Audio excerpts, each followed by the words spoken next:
வணக்கம் நண்பர்களே! Welcome to MAV farm. இது அமைஞ்சிருக்க இடம் பார்த்தீங்கன்னா, பெரம்பலூர் மாவட்டம், குன்னம் வட்டம், கத்தாழைமேடுங்கிற சின்ன வில்லேஜுங்க.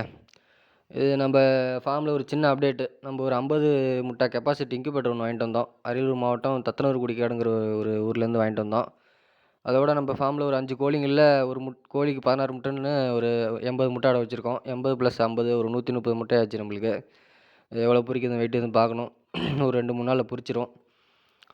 அதோட பார்த்தீங்கன்னா, இன்குபேட்டர பத்தி சொல்லலான்ட்டு வந்தேன். இதுதான் நமக்கு 50 முட்டை கெப்பாசிட்டி இன்குபேட்டரு. ஒரு தண்ணி நிரப்புற டப்பா ஒண்ணு, 2 60 வாட் பல்பு, ஆட்டோமேட்டிக்கு ரோல் பண்ற அந்த பிளேட் ஒண்ணு இருக்கும். இதில தான் நம்ம ஒரு 49 முட்டை தான் லோட் பண்ண சொன்னாங்க. நம்ம லோட் பண்ணியாச்சு. அந்த லோட் பண்ணும்போது பார்த்தீங்கன்னா, முட்டை அந்த கூர்மையான பகுதி உள்பக்கமாவும், தட்டையான பகுதி பிளேட்டுக்கு ஓரமாவும் இருக்கணும். அதேமாரி 2 சைட்லயும் அப்படி வச்சுக்கங்க. வச்சுட்டு நமக்கு பார்த்தீங்கன்னா வச்சுட்டு லோட் பண்ணிட்டு நமக்கு மு ஓப்பன் பண்ணத திரும்ப மூடி வைக்க வேண்டியது தான். மூடி வைக்கும்போது பார்த்தீங்கன்னா, டாப் சைட்ல நமக்கு 2 கண்ட்ரோலு, அதோட ஒரு ரொட்டேட்டிங் பண்ணுறதோட மிஷினோட கண்ட்ரோல் ஒண்ணு இருக்கும். அதோட ஒரு ஹீட் கண்ட்ரோலும் ஒண்ணு இருக்கும். அது ஹீட் அதிகமானா ஆஃப் ஆவுறது, ஆன் ஆவுறது அந்தமாரி. ஃபுல்லா ஆட்டோமேட்டிக் தான் இது. நல்லபடியாவே இருக்கு. நம்ம லோட் பண்ணியாச்சு. அடுத்து பார்த்தீங்கன்னா, நமக்கு 6வது நாள் நமக்கு கருத்திறன் சோதிக்க சொன்னாங்க. அந்தமாரி நம்ம சோதிக்கிறோம். நமக்கு பார்த்தீங்கன்னா, நல்லா தெரியுது பாருங்க. நரம்பு நரம்பு ஓடுன மாரி இருக்கும். அப்படி இல்லன்னா சின்னதா உள்ள கருப்பா தெரியும். நமக்கு பார்த்தீங்கன்னா, ஒரு 46 4 முட்டையாட்டம் நமக்கு கரு கூடியிருந்தது. ஒரு 3 முட்டை நமக்கு கொஞ்சம் சந்தேகமா இருந்தது. கரு கூடுன மாரி இருந்தது, இல்லாத மாரி இருந்தது. அதனால எல்லாத்தையுமே நம்ம உள்ள வச்சிருக்கோம். அந்த மாரி கருப்பா உள்ள தெரியும். அதுவும் உண்டு. நரம்பு ஓடுன மாரி இருக்கும். அதுவும் இருந்தாலும் கரு கூடுனது சம்மந்தம் தான். அதோட பார்த்தீங்கன்னா, நமக்கு 19 நாள் ஆயிடுச்சு. ஆட்டோமேட்டிக் ட்ரேலேருந்து எடுத்துட்டு நமக்கு நார்மல் ட்ரேல வைக்க சொல்லியிருக்காங்க. 19 நாள் ஆச்சு இன்னையோட நம்மளுக்கு. அத எடுத்து வச்சாச்சு. எடுத்து தான் ப்ரூடிங் குஞ்சு பொரிக்கிறதோட ட்ரே. இதில எடுத்து நம்ம எல்லா முட்டையும் லோட் பண்ணிட்டு, மறுபடியும் நமக்கு இன்குபேட்டர் உள்ளே வச்சுட்டு ஆன் பண்ண வேண்டியது தான்.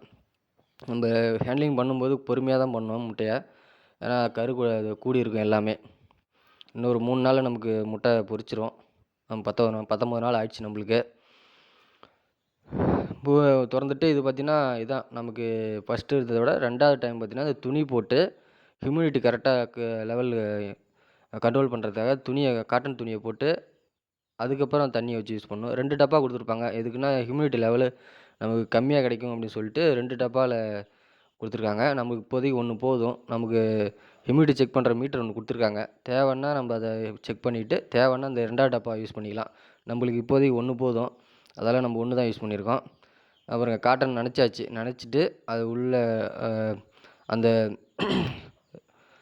இரும்பு வால குடுத்துருப்பாங்க. அதுக்கு மேல போட்டு வச்சுட்டு, நம்ப முட்டைய லோட் பண்ணிட்டு, லாஸ்ட்டா தான் தண்ணி ஊத்தணும் நம்ப.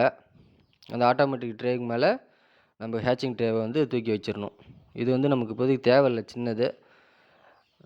லாஸ்ட்டா நமக்கு தேவைப்படும்போது அப்படி ஹியூமிடிட்டி லெவல் கம்மியா இருந்ததுன்னா, நம்ம திரும்ப எடுத்து உள்ள வச்சுக்கலாம். இப்போ பார்த்தீங்கன்னா, நம்ம ஹேட்சிங் ட்ரே வந்து தூக்கி வைக்க போறோம். வச்சுட்டு அதில மூடி லாக் பண்ணி மேல வச்சுட்டு, இதில 2 ஃபேன் இருக்கும். அத சொல்ல மறந்துட்டேன். அந்த சைடு 2 ஃபேன் இருக்கு பாருங்க. அதான் முக்கியம். இதில என்னன்னா நம்ம வச்சுட்டு எல்லாத்தையுமே கண்ட்ரோல் ஓடுதா, எல்லாம் வருதா கரெக்ட்டா எல்லாமே நம்ம செக் பண்ணிட்டே இருக்கணும். அதான் வேல. நம்ம அதோட வாட்டர் லெவலும் செக் பண்ணணும். நம்ம அந்த பல்ப் சைடு நம்ம அந்த முட்டைய வைக்கக்கூடாது. ஹீட் அதிகமா இருக்கிறதால குஞ்சு பொரிக்கிறது கொஞ்சம் கஷ்டம்னு சொன்னாங்க. அதெல்லாம் நம்ம இந்த சைடு பொறுமையா தள்ளுறோம். அந்த சைடு தான் பல்பு இருக்கு. நம்மளுக்கு 60 வாட் பல்பு 2 குடுத்துருப்பாங்க. அது இருக்குது. நமக்கு இந்த பக்கம் தள்ளி வச்சுட்டு, அந்த பக்கம் ஒரு கண்ட்ரோல் குடுப்பாங்க. Humidity control. எத்தனை இருக்கு, எவ்வளோ இருக்கு நம்மளுக்கு வந்து பார்த்தீங்கன்னா, 75 டூ 90 வரையும் இருக்கணும்னு சொல்லிருக்காங்க. ஹியூமிடிட்டி லெவல் அதாவது ஈரப்பதம். நமக்கு கரெக்ட்டா குடுத்தாங்க. இதுதான் பார்த்தீங்கன்னா, நமக்கு தண்ணி வாட்டர் லெவல் ஃபில் பண்ற இடம். அந்த மேல இருக்கிறத ஓப்பன் பண்ணிட்டு, நமக்கு லெவல் ஒரு டப்பா ஃபுல்லா ஊத்துனா சரியா இருக்கும். நம்ம ஈர துணியோட வச்சிருக்கிறதால, நமக்கு அந்த துணி மூலமா ஈரப்பதம் வந்து பார்த்தீங்கன்னா, நமக்கு கரெக்ட்டா ஃபேன் மூலமா நமக்கு இன்குபேட்டர் ஃபுல்லா கரெக்ட்டா இருக்கும். நம்ப வச்சுட்டு அவ்வளோதான். நம்மளுக்கு பார்த்தீங்கன்னா 19 நாள் ஆச்சு. இன்னும் 2, 3 நாள்ல நம்மளுக்கு குஞ்சுகள் கிடைக்க ஆரம்பிச்சுரும். நம்ம ஃபில் பண்ணிட்டு பார்க்க வேண்டியதுதான். நமக்கு பொறுமையா ஃபில் பண்ணிட்டு தண்ணி வேஸ்ட்டா உள்ள அதிகம் ஊத்தக்கூடாது. அதால நமக்கு வெளி சைட்லேருந்து ஊத்த சொல்லியிருக்காங்க. அதான் நமக்கு ஆன் ஆயிடுச்சு மிஷினு. ஆன் பண்ணி விட்டாச்சு. அதான் பாருங்க 2 கண்ட்ரோலு, ஒரு நமக்கு ஹீட் கண்ட்ரோல் ஒண்ணு இருக்கும். ஓகே நண்பர்களே.